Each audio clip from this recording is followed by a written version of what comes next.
সত্যিই কি আমরা সাপ ধরে রান্না করে খেলাম? তো বন্ধুরা, তোমরা দেখতে পাচ্ছ এখানে একটা দুটো কুচে মাছ রয়েছে, মানে আমাদের এখানে কুচে মাছই বলা হয়, তার জন্য বললাম। তোমাদের ওখানে কে কি বলে প্লিজ একটু কমেন্ট করে বলো।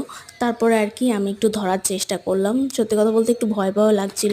আসলে আমাদের গ্রাম অঞ্চল, তো গ্রাম অঞ্চলে আমাদের এই কুচে মাছটা খাওয়া হয়। অনেকে হয়তো জানি খায় না, আবার অনেকে খায়।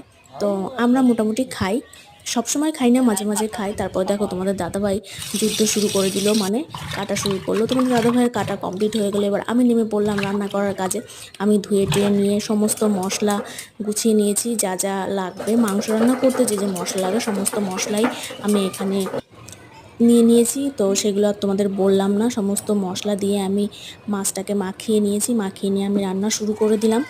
তো দেখো এখানে আমার প্রায় কষানো কমপ্লিট হয়ে গেছে। এবার আমি জল দিয়ে মাছটাকে ফুটিয়ে নিলাম, ফুটিয়ে আমার কমপ্লিট হয়ে গেল। দেখো কালারটা কেমন হয়ে যাবে, তোমাদের দাদাভাইয়ের কেমন মুখেই হয়েছে? শুনে নাও কেমন হয়েছে। খুব সুন্দর, খুব সুন্দর।